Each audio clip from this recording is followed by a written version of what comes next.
प्यारे स्टूडेंट्स, आप सभी लोगों को नमस्कार। मैं कक्षा 10 का चैप्टर 7 पाठ का नाम है नियंत्रण और समन्वय। ये पाठ का सारे ऑब्जेक्टिव क्वेश्चन आप सभी लोगों के बीच लेकर आया हूँ, तो आप लोग इसे एक बार जरूर रीड कर ले, ठीक है। तो देखिए, मैं क्वेश्चन नंबर 1 की ओर चलता हूँ। आप लोग देख पा रहे होंगे पाठ का नाम, ठीक है।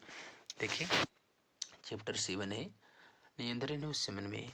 तो एग्जाम के लिए ये ना काफ़ी इम्पोर्टेंट्स होगी, सो एक बार इसे आप लोग जरूर रीड कर लीजिए। चलिए, मैं क्वेश्चन 1 की ओर चलता हूँ।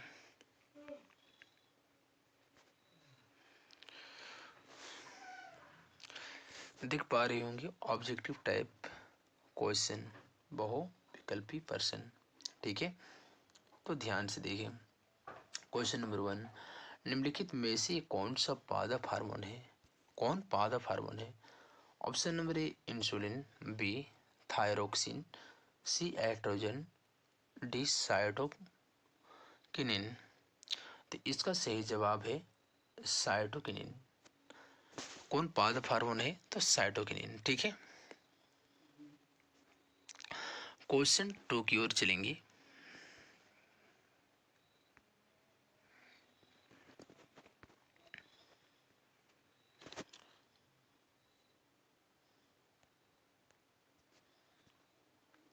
दो कोशिका दो तंत्रिका कोशिका के मध्य खाली स्थान को क्या कहते हैं?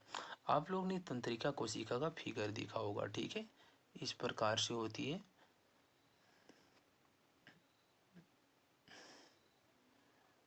और यहाँ पे खाली स्थान होती है, ऐसे ऐसे।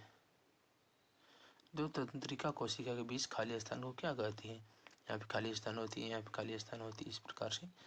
तो दो तंत्रिका कोशिका के बीच खाली स्थान को क्या कहते हैं? सिनेप्स कहते हैं। क्या कहते हैं? सिनेप्स, ठीक है। दो तंत्रिका कोशिका के बीच खाली स्थान को क्या कहते हैं? सिनेप्स। ऑप्शन नंबर बी होगा। यहाँ पे दुम्रिका, सिनेप्स, एक्सोन, आवेग। तो इसका सही जवाब क्या होगा? Synapse. Next question, question number तीसरा।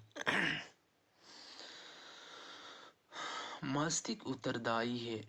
मस्तिष्क उत्तरदायी है। मस्तिष्क क्या करने के लिए उत्तरदायी है? ए नंबर सोचने के लिए, बी हृदय स्पंदन के लिए, सी शरीर का संतुलन बनाने के लिए, डी उपरोक्त सभी। तो ना मस्तिष्क उत्तरदायी है सभी के लिए, उपरोक्त सभी के लिए, सोचने के लिए भी, हृदय स्पंदन के लिए भी, शरीर का संतुलन बनाने के लिए भी। तो इसका सही जवाब होगा उपरोक्त सभी, ऑप्शन नंबर डी, ठीक है। आप लोग इसका यहाँ पर जवाब भी देख पा रहे होंगे, उपरोक्त सभी। नेक्स्ट क्वेश्चन, क्वेश्चन नंबर 4 देखेंगे। हार्मोन स्रावित होता है अंतःस्रावी ग्रंथि से, बहिर्स्रावी ग्रंथि से, सी नलिका ग्रंथि से, डी इनमें से कोई नहीं। तो ना हार्मोन स्रावित होती है अंतःस्रावी ग्रंथि से, ठीक है। मैं आप लोग को बता देना चाहता हूँ, हार्मोन अंतःस्रावी ग्रंथि से स्रावित होती है, और बहिर्स्रावी ग्रंथि से क्या स्रावित होती है? तो ना अंतःस्रावी ग्रंथि से होती है, हार्मोन स्रावित होती है, ठीक है। और बहिर्स्रावी ग्रंथि से स्रावित क्या होती है? एंजाइम। क्या चीज बोलिए? एंजाइम। ई अनुस्वर जामेकर ईम, एंजाइम। बहिर्स्रावी ग्रंथि से एंजाइम स्रावित होती है, और हार्मोन किससे स्रावित होती है? अंतःस्रावी ग्रंथि से, ठीक है। नेक्स्ट क्वेश्चन नंबर 4 हो गया। क्वेश्चन नंबर 5 की ओर चलेंगे। देखिए, गोइटर अथवा घींगा पनपता है। गोइटर अथवा घींगा किसे पनपता है? तो हम लोग इस क्वेश्चन को ना क्लास 8 से लगभग पढ़ते आ रहे हैं, ठीक है। तो ना घींगा किसे पनपता है? आयोडीन की कमी से। ऑप्शन ए में है चीनी की कमी से, बी आयोडीन की कमी से, सी रक्त की कमी से, डी मोटापा से। तो ना गोइटर अथवा घींगा किसे पनपता? आयोडीन की कमी से, ठीक है। क्वेश्चन 6 की ओर चलेंगे।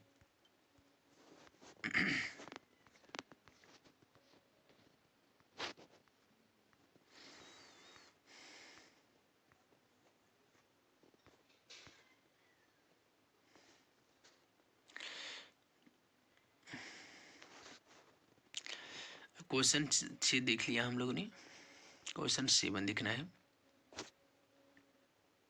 देखिए, कौन सा पादप हार्मोन नियंत्रण फल बेचने वालों द्वारा उपयोग किया जाता है?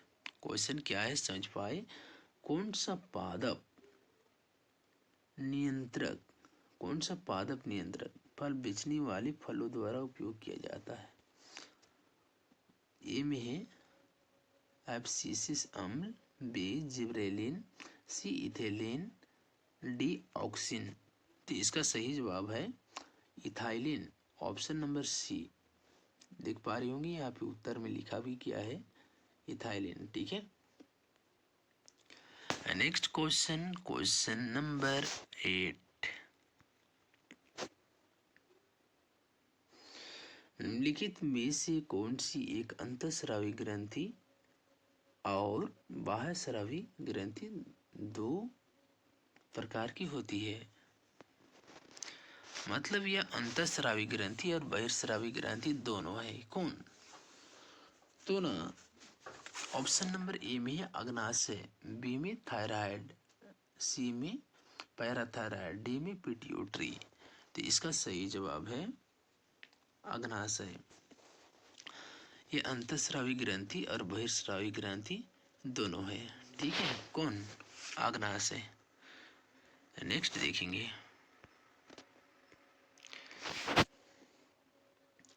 मानव में डायलिसिस थैली है, A nephron, B neuron, D mitochondria, C mitochondria, D कोई नहीं।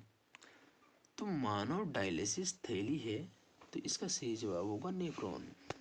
ठीक है, नेक्स्ट क्वेश्चन, क्वेश्चन नंबर 10।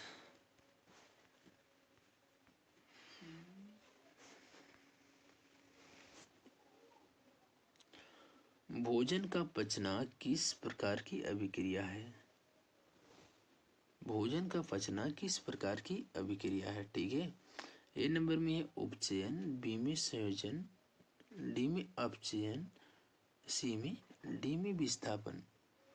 तो भोजन का पचना किस प्रकार की अभिक्रिया है? ये ना उपचयन अभिक्रिया है। ठीक है, ऑप्शन नंबर ए ऑक्सीडेशन। नेक्स्ट क्वेश्चन नंबर 11 देखेंगे,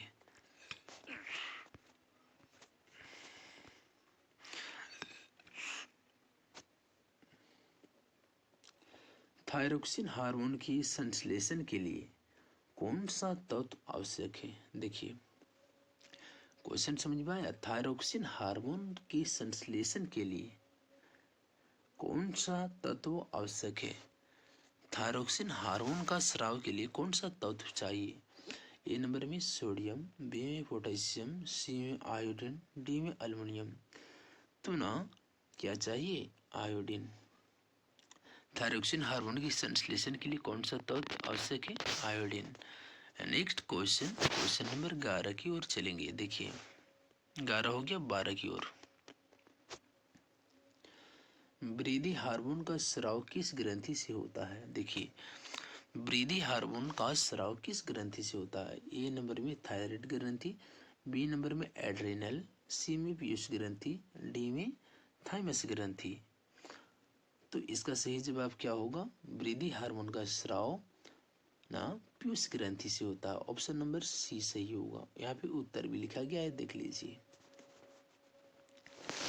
क्वेश्चन नंबर 13 देखेंगे, पत्तियों का मुरझाना किस हार्मोन के प्रभाव के कारण होता है? क्वेश्चन समझ पाए? पत्तियों का मुरझाना किस हार्मोन के प्रभाव के कारण होता है?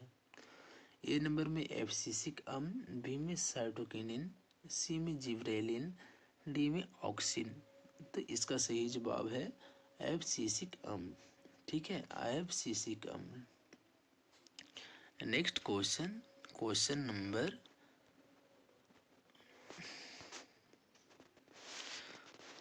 नंबर अभी देखेंगे 14।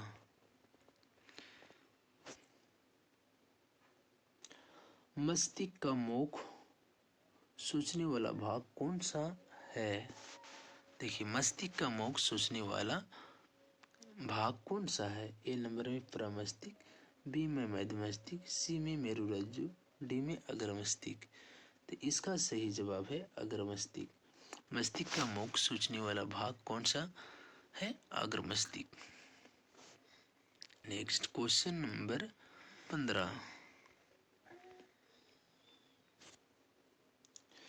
अनैच्छिक क्रियाएं जैसे रक्त दाब, लार आना तथा ववन आदि मस्तिष्क के किस भाग द्वारा नियंत्रित होती है? देखिए, अनैच्छिक क्रियाएं जो हमारी इच्छा से नहीं होती, कार्य का मतलब ये है श्वसन, पाचन, उत्सर्जन, ये सब क्रियाएं अनैच्छिक क्रियाएं हैं। ठीक है, तो ये बोलता है आदि मस्तिष्क के किस भाग द्वारा नियंत्रित होती है। हम उसको जैसा चाहेंगे वैसे नहीं कर पाएंगे। जैसे पाचन को थोड़ा धीरे धीरे पचाओ या बहुत स्पीड पचाओ कहेंगे तो ये नहीं वैसा काम करेगा। ठीक है, या कहिए कैसा क्रिया है? अनैच्छिक क्रिया ना, अनैच्छिक क्रिया है। तो बोलता है अनैच्छिक क्रिया ये है जो मस्तिष्क के किस भाग द्वारा नियंत्रित होता है? मेडुला। इसका सही जवाब क्या होगा? Medulla. Option number C. A में हाइपोथैलेमस है, बी में मेरुरज्जु, सी में मेडुला, डी में पीयूष ग्रंथि। तो इसका सही जवाब होगा मेडुला। उत्तर लिखा गया है यहाँ पे, देखिए। Next question, question number 16।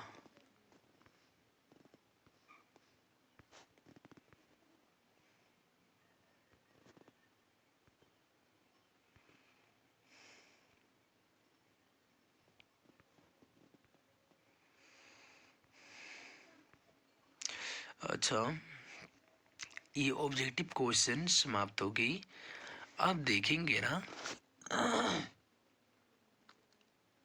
अति लघु उत्तरीय प्रश्न, very short answer type question. Question 1, मस्तिष्क का कौन सा भाग शरीर की स्थिति तथा संतुलन का अनुरक्षण करता है? मस्तिष्क का कौन सा भाग शरीर की स्थिति तथा संतुलन का अनुरक्षण करता है? तो ये अनुमस्तिष्क करता है। कौन करता है? अनुमस्तिष्क। शरीर कौन करता है? अनुमस्तिष्क। ठीक है,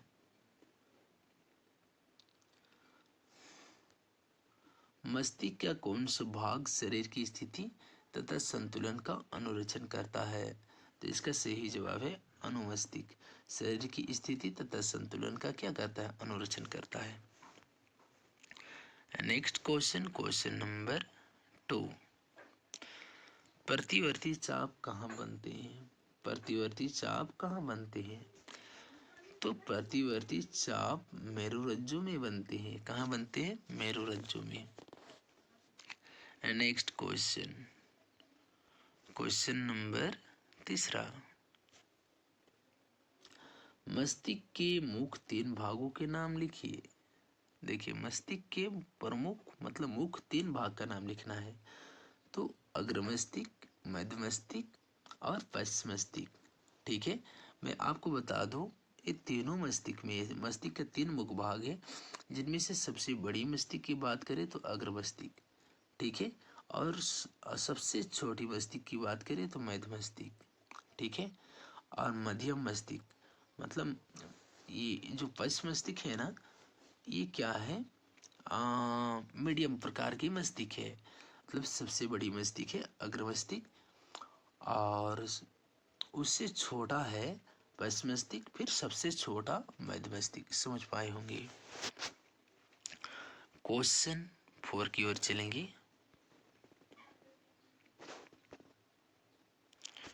क्वेश्चन 4,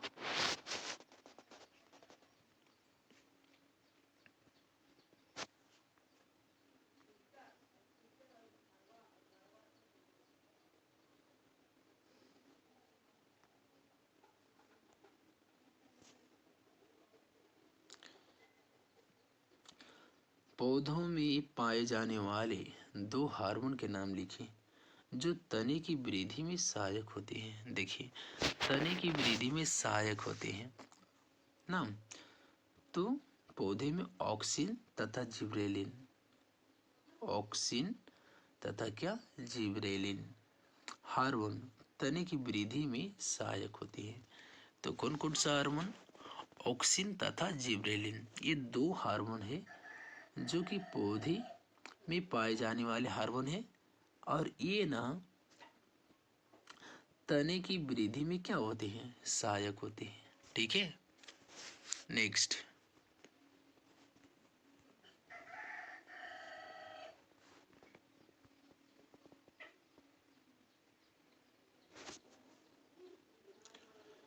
पौधे में पाए जाने वाले उस हार्मोन का नाम लिखिए जो कोशिका विभाजन को प्रेरित करता है। कोशिका विभाजन को क्या करता है, प्रेरित करता है। तो साइटोकिनिन। ठीक है, नेक्स्ट।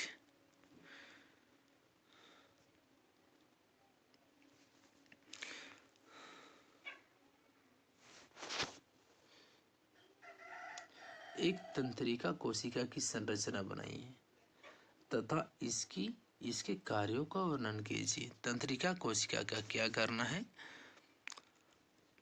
चित्र बनाना है और इसका कार्य का वर्णन करना है। तो यहाँ पे आप लोग फिगर देख पा रहे होंगे, तंत्रिका कोशिका। ठीक है, ये इस तरह से किया गया है, ऐसे किया गया है, ऐसे किया गया है, ऐसे, इस तरह से। ठीक है, अब ये इस तरह से पूंछ जैसे बना दिया गया है, देख पा रहे होंगे।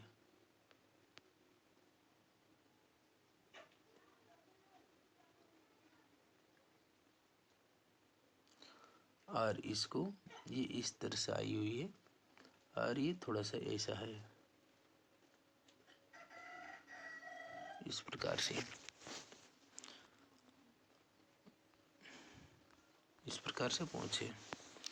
ये क्या है, तंत्रिका कोशिका का चित्र है, आप लोग इसमें देख पा रहे होंगे। ठीक है, ये दिख रही है ना, ऊपरी भाग में इसको डेंड्राइट कहा गया है। ठीक है, मतलब हिंदी में इसको द्रुमिका कहते हैं। क्या चीज, द्रुमिका। और बीच में आप लोग देख पा रहे होंगे, इसको हम लोग केंद्रक कहते हैं। क्या कहते हैं, केंद्रक। और इंग्लिश में nucleus, NUCLEUS, nucleus, NUCLEUS, nucleus. ठीक है, और ना ये केंद्रक है और ये द्रुमिका है। और जस्ट इसके बीच में ये भाग देख पा रहे होंगे आप लोग, इसके अंदर और कोशिका के बाहर, मतलब ये बीच वाले भाग। ठीक है, इसको हम लोग क्या बोलते हैं, साइटोन, मतलब कोशिका काय कहते हैं। ठीक है, आप देख पा रहे होंगे जो ये बीच वाले भाग दिखाई दे रहे हैं इसे। ठीक है, इसको इसको तंत्रिका काच बोलते हैं। क्या कहते हैं, तंत्रिका काच। और ये तंत्रिका कोशिका का अंतिम सिरा है। ठीक है, नेक्स्ट देखेंगे, इसका कार्य की ओर चलेंगे। ठीक है,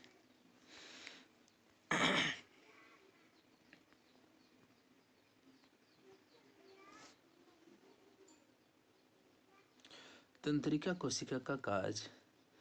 एक तंत्रिका कोशिका का कार्य मस्तिष्क को क्या करना, संदेश भेजने। मतलब ना शरीर के सभी भागों से सूचना प्राप्त करती है तंत्रिका कोशिका, तंत्रिका तंत्र, और उसको मस्तिष्क को भेजती है। ठीक है,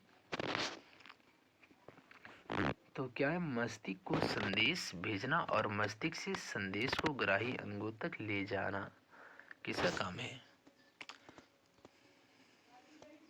तंत्रिका कोशिका काम है। दूसरा कार्य क्या है, देखिए, नसें मस्तिष्क और रीढ़ की हड्डी में उत्तेजना को प्रसारित करने में संयोजी न्यूरॉन्स की सहायता करती है, और बाद में प्रेरक अंगों की प्रतिक्रिया को स्थानांतरित करने में मोटर न्यूरॉन्स।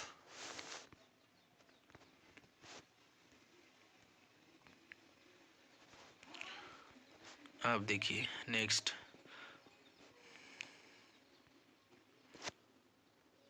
पादप में रासायनिक समन्वय में किस प्रकार होता है? पादप में रासायनिक समन्वय किस प्रकार होता है? पादप में रासायनिक समन्वय पादप हार्मोन के कारण होता है। ठीक है, पादप विशिष्ट हार्मोन को उत्पन्न करते हैं जो उसके विशेष भागों को प्रभावित करते हैं। पादपों में प्रवाह प्रकाश के आने की दिशा की ओर बढ़ता है। गुरुत्वानुवर्तन जड़ों को नीचे की ओर मोड़ कर अनुक्रिया करता है।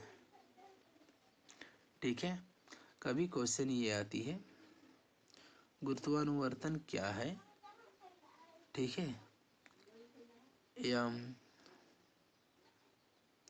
एक क्वेश्चन ऐसे भी आती है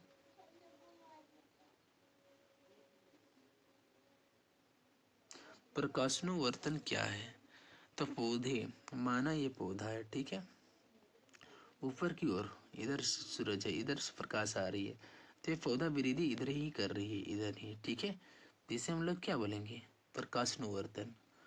और पौधा अगर पौधा का जड़, ये पौधा है और पौधा का जड़ नीचे की ओर बढ़ रही है, ठीक है, तो इसे क्या बोलेंगे? प्रकाशानुवर्तन, सॉरी गुरुत्वानुवर्तन। नेक्स्ट,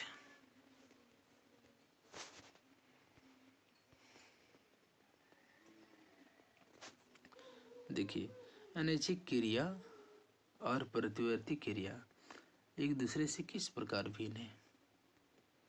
अनैच्छिक क्रिया, आमाशय में पाचन की क्रिया का होना, रक्त की नलिकाओं में विभिन्न पदार्थ का आवागमन, पाचक रसों को स्रावित होना आदि अनैच्छिक क्रिया है।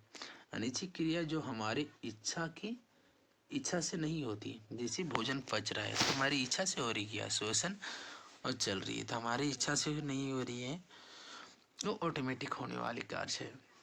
तो क्या है, उसे हम लोग क्या क्रिया बोलेंगे? अनैच्छिक क्रिया।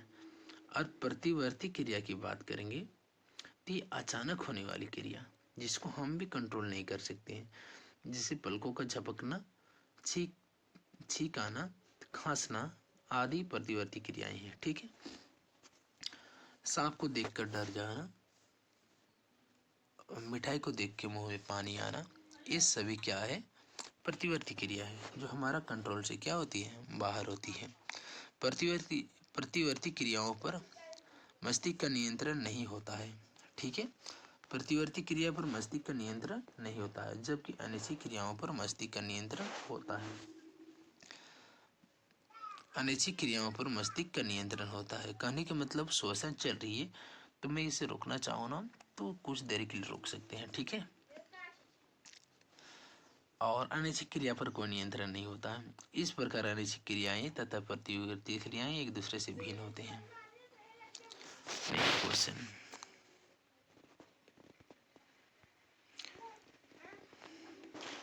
प्रतिवर्ती क्रिया में मस्तिष्क की क्या भूमिका है? ठीक है, मस्तिष्क शरीर का मुख्य समन्वय केंद्र है।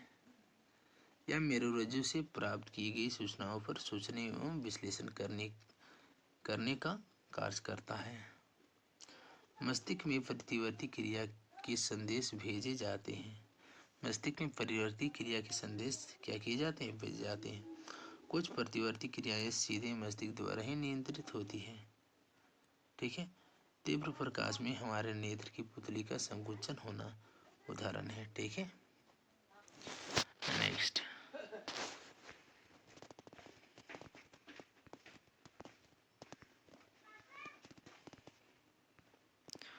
क्वेश्चन नंबर 5,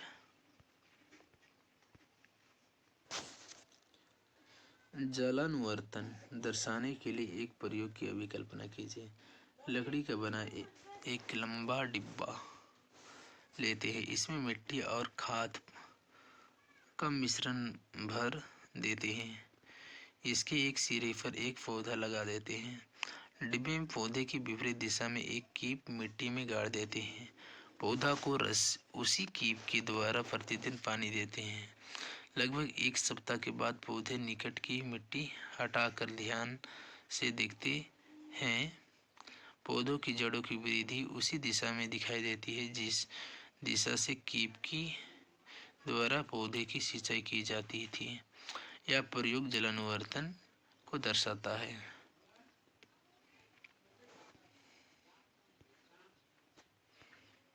नेक्स्ट, मेरुरज्जु आघात में किन संकेतों के आने में व्यवधान होगा? मेरुरज्जु आघात में प्रतिवर्ती क्रियाएं तथा अनैच्छिक क्रियाओं के लिए आने वाले संकेत में व्यवधान होगा। पर्यावरण की कोई भी सूचना आगत निर्गत तंत्रिकाओं के बंडल से होती हुई मस्तिष्क में पहुंच जाएगी। वह तुरंत प्रभावित अंगों में न पहुंचकर मस्तिष्क के द्वारा उस अंग तक पहुंचेगी। ऐसा होने से अधिक देर लगेगी और तब तक अंग को प्रभावित हो जाएगा। छुई मुई पादपों में गति तथा हमारे टांग में होने वाली गति के तरीकों में क्या अंतर है? छुई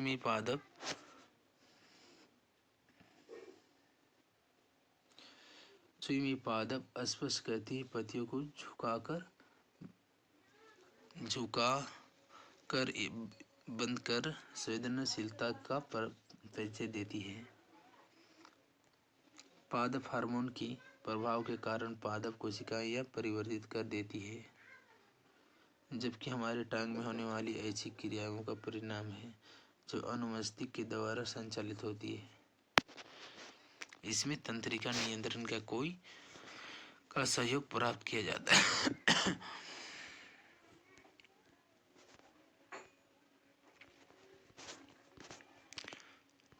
दीर्घ उत्तरीय प्रश्न, पादप में प्रकाशनवर्धन किस प्रकार होता है? पादप के तंत्र के द्वारा प्रकाश स्रोत की दिशा की ओर गति करना प्रकाशनवर्धन कहलाता है।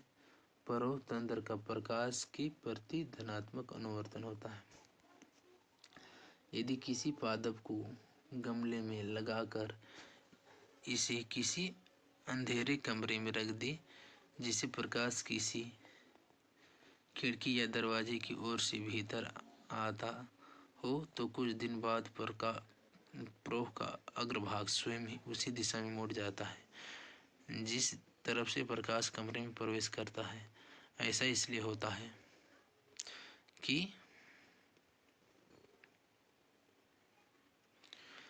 प्रोह शीर्ष केवल उसी दिशा में स्रावित होने वाले अधिक ऑक्सीजन के प्रभाव से नष्ट हो जाता है, जबकि विपरीत दिशा की तरफ हार्मोन उपस्थित रहता है। इस कारण प्रोह प्रकाश की दिशा में मुड़ जाता है।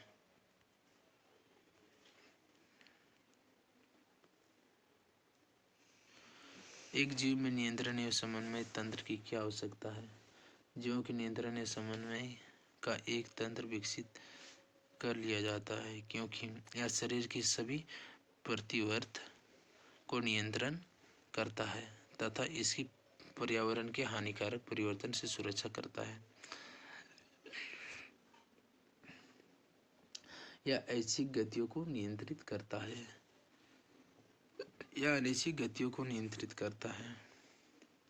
यह जीवों को सोचने, विचारने, विश्लेषण करने, निष्कर्ष निकालने, निर्णय लेने आदि की क्षमता प्रदान करता है। यह जीवों को अधिकतम लाभ के लिए उचित प्रकार से प्रतिवर्ती करने में सहायक है।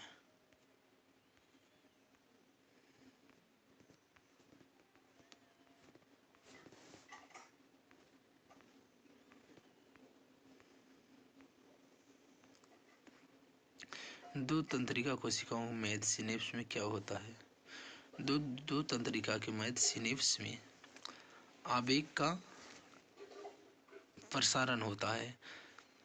कहने का मतलब ये है, सिनेप्स में तंत्रिका काज का जो सिनेप्स होता है, दो तंत्रिका कोशिका मध्य सिनेप्स होता है, ठीक है। वो सूचना को तंत्रिका कोशिका से एन कोशिकाओं तक भेजती है। तो यहाँ पे क्या लिखता है? प्राणियों के शरीर में दो तंत्रिका कोशिका न्यूरॉन एक दूसरे के साथ जुड़े श्रृंखला बनाते हैं और सूचना आवेग प्रेषित करते हैं। ठीक है, देख पा रहे होंगे।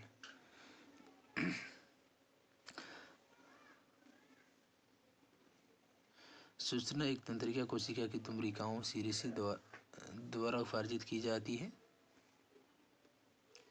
और रासायनिक क्रिया के द्वारा एक विद्युत आवेग उत्पन्न करती है। यह आवेग तंत्रिका से कोशिकाओं तक पहुंचता है। तंत्रिका से कहाँ तक पहुंचता है? कोशिका से, और तंत्रिका कांच में होता हुआ इसके अंतिम सिरे तक पहुंच जाता है। तंत्रिका कांच के अंत में विद्युत आवेग के द्वारा कुछ रसायनों का उत्पन्न कराया जाता है।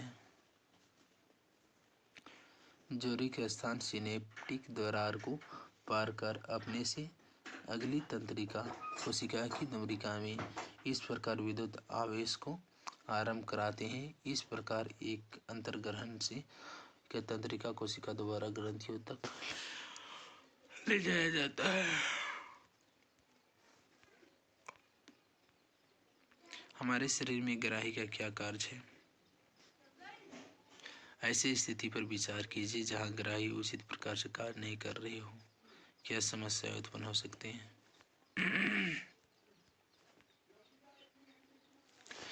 ग्राही वे कोशिकाएं न्यूरॉन होती है जो संवेदना को ग्रहण करती है। ग्राही का कार्य प्रसारण में होने वाले परिवर्तनों की सूचना ग्रहण करना तथा उन सूचनाओं को विश्लेषण हेतु प्रतिक्रिया हेतु मस्तिष्क को भेजना।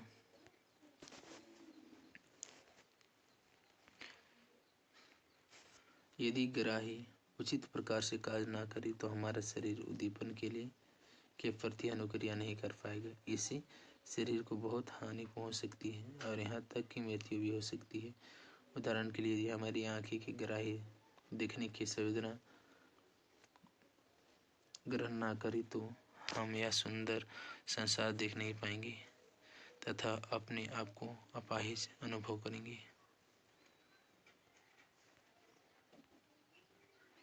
इस प्रकार ये पाठ समाप्त होगी।